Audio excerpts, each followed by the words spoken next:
Hey y'all. Okay, so tonight, Brian Dorsey is slated to be executed tonight.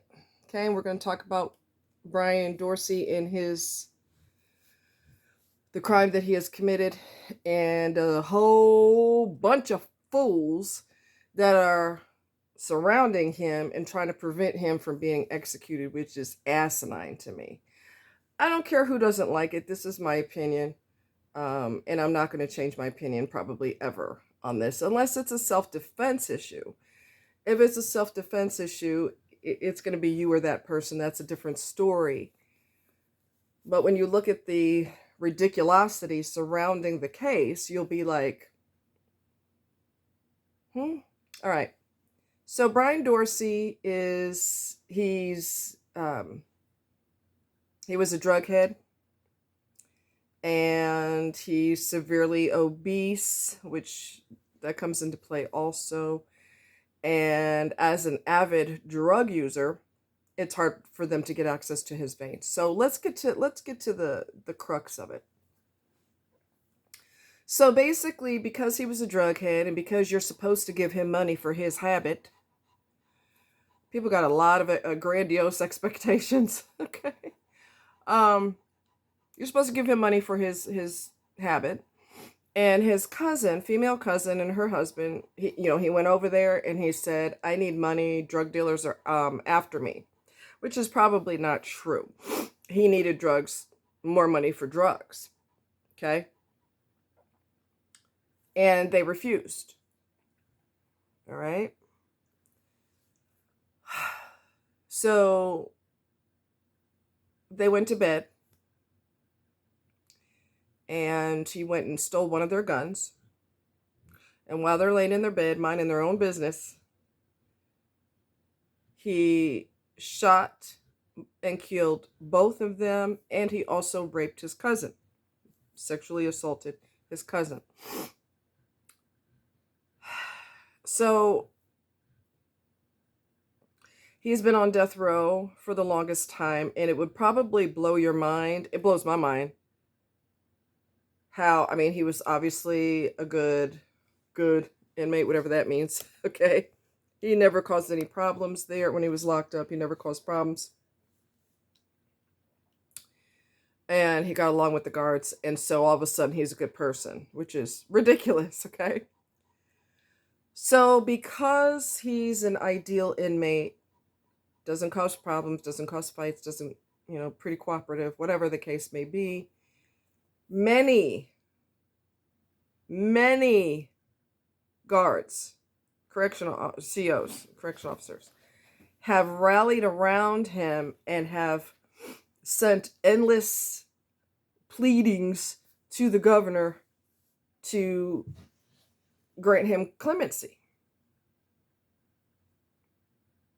It's been denied and denied and denied, and no, it's we're gonna do this. And it floors me.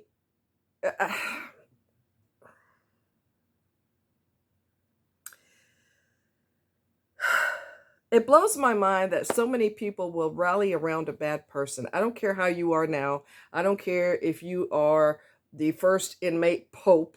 I don't care. His cousin didn't get clemency. The husband didn't get clemency. He committed a sexual assault on his cousin also. She didn't get spared from that. So I think what we have to do, instead of falling for the okie doke, as we used to say back in the day, you falling for the okie doke, okay? You got to look at the victim's point of view, because every time I see people defending the criminal, the murderer, okay, they defend and defend and defend and defend. And they're standing outside the prison with their signs, "Don't execute," and "Execution is wrong," and da da da da, and on and on and on and on and on. And a couple things. You have to pay for what you've done. I don't care who you are nowadays, and I don't care if you teach Bible study in prison. I don't care. It does not bring those two people back to life. You got to pay for what you've done.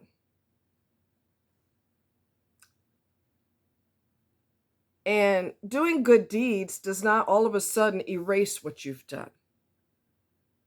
And when people when people rally around the criminal and they support the criminal and they put the criminal on a high pedestal, and we need to grant them clemency or give them life without parole instead of execution. In all of that, you know what I see? I'll tell you what I see. I see the victim or victims being ignored. Completely irrelevant to the case. No, no, no, no, no, no, no, no, no.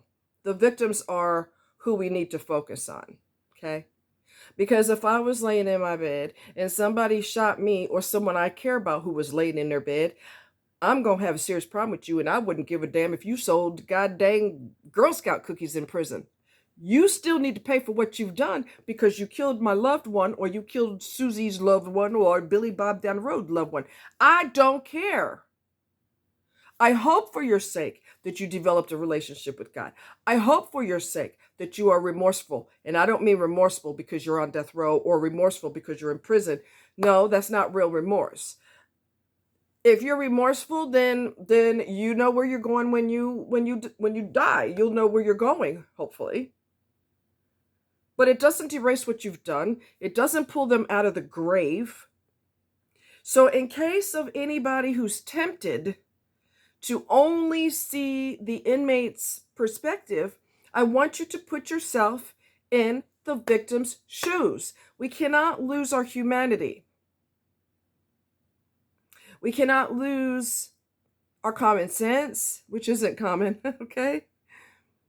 We cannot lose the fact that these people that were murdered were loved by their family members and each other, and their children loved them, and grandkids, or whatever the case may be, loved them. The whole family is hurt by this. Families get divided behind this. That damage doesn't disappear because you're a good person now. If you're a good person and your heart is changed, probably because you don't do drugs like you used to, because you're locked up. I'm not saying you can't do drugs in jail. I'm just saying you don't do drugs like you used to. So now all of a sudden you've got clarity. It don't matter. You got a relationship with God now. Good. Now you know where you're going when we execute you. I'm not going to feel sorry for them because the victims are still deceased. They are still deceased. They were still, in some cases, tortured, brutalized. Okay. I know in one of those shootings, I think it was Columbine, one of those wackadoos,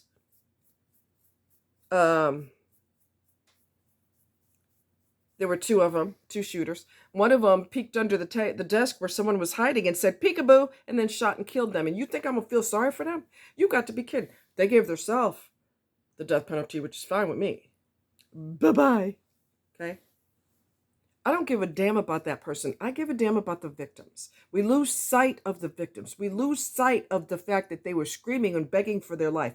We lose sight of the fact that they may have been brutalized before they were murdered, and in some cases brutalized for a long period of time until the cops found them. You cannot lose sight of what they've done. And when you lift them up on a pedestal, and they're sitting on the right hand of God practically, or they're one of Angel Gabriel's homeboys or homegirls, you've lost sight of the whole situation. You've lost sight. Imagine that is you. Some people are brutally, like I said, they're tortured before they're terminated. One guy, a long time ago, it was on A&E, I survived. He had her, I think he had her tied up or something. He was torturing her and everything. And she said, "Set me free, please set me free." He said, "You want to be free?" He amputated both of her arms. And you feel sorry for these people? Thankfully, she survived. I don't know if that's thankfully. I don't know if I'd want two arms gone and you got to live the rest of your life depending on other people and relearning how to do everything. I don't know about that. But anyway, besides the point, I care about the victims.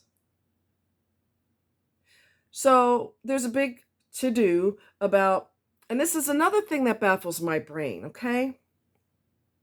People feel, okay, we're going to go there. Society feels a lot worse. It feels bad for people who have done evil things, and people who haven't done evil things get blown off, all right? Blown completely off.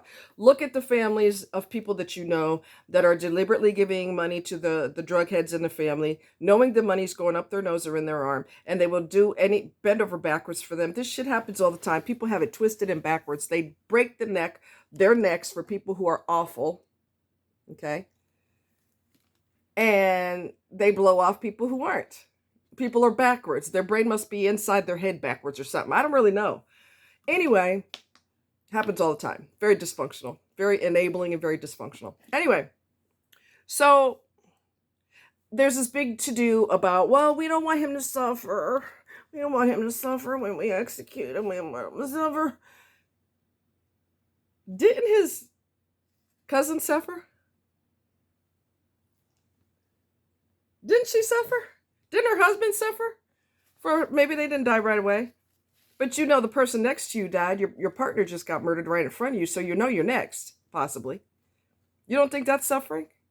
Even if it is for a split second? And you worried about suffering? This fool, this heartless individual, he wasn't so Girl Scout or Boy Scoutish back then, now was he? If you truly change, good. Then you know where you're going when you die. Peace out, homie. Peace out, home slice. That's how I feel. Then don't worry about it. If you're going to God, you're going to God. If you're not, you're not.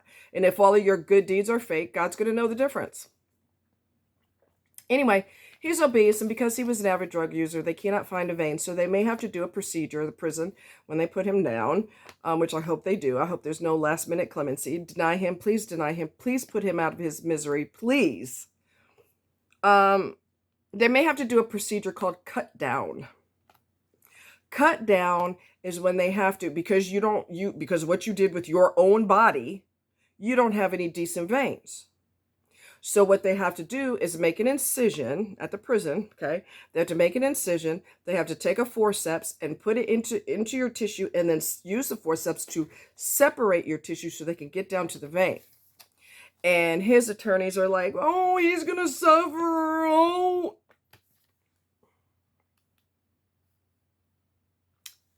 Again, I feel for the victims, not him. Yeah, that's going to sting. That's going to burn. It's probably going to hurt like hell. But you know what? If they didn't die right away, that hurt like hell too.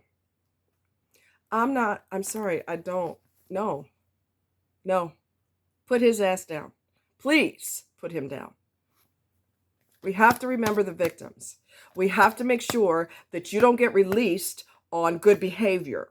We have to make sure that there's not a legal loophole in your case and you get released and you never should have been on the street. And the minute you got paroled or the minute you got released, you went out and did worse crimes. We got to make sure that don't happen. Happens all the time. Okay? So I don't feel sorry for him. I'm going to keep a very close eye on the case. Please execute him. Please. I don't give a damn about his good works. He has manipulated I don't know, maybe he's a good person now, but it does not erase what you've done. I don't think, of course it could be drugs. Drugs can make you do things that are 1000% not you, but you did the drugs. You signed up for that. And before somebody says something stupid like you don't understand addiction, I do understand addiction, and I know people that were close to people who I was close to who also had addiction. I know how this works, but I also know that your ass wasn't addicted until you started. Everybody forgets that part. Oh, whoa. They focus on stupidness. Nobody put a gun to your head and said, you're going to do drugs. You're going to become a drug addict. Do you understand me? Or else. Ain't nobody did that to that person. They chose to do that dumb shit. You know why? Because people, don't get me on a roll, because people choose escapism instead of dealing with stress. Because alcohol washes all the problems away, don't it? Yeah, it sure does. Not. Drugs erases everything, takes all your problems and makes them go poof in a puff of smoke, right? No. You chose to do escapism. So because you chose to do escapism, you have repercussions now. You may have to have a cut down. And I'm sure because his lawyers are crying, that, you know, they're probably going to have to give him lidocaine or plenty of lidocaine so he doesn't feel the discomfort. I don't care about your discomfort, because you didn't care about your cousin, nor did you care about her husband. You didn't give a damn. And we're supposed to give a damn about you. Turn your life around in prison, great. Great. Become an ideal inmate. Teach other inmates what to do, what not to do. Teach them how to be exemplary inmates. Perfect. When you die, you can go to heaven if God decides, you know, like I said, if you're remorseful and if you believe in God, strong possibility you go to heaven. So your deeds are not going to excuse or reverse what you've done. I don't care. I don't care. That's how I will always feel. Okay? I will always feel that way. Nothing's going to change my mind on that. Because if I, like I said, myself or someone I cared about was hurt or worse, I'm not going to, you know, you're not going to get a free pass from me. Sorry, not going to happen. If you're slated to be executed, well, then peace out. So again, I'll keep an eye on the case. If you want to go read about it, his name is Brian Dorsey. I'm just ready to see him go. I'm ready to see him go. So you guys take care, much love, and talk to you later.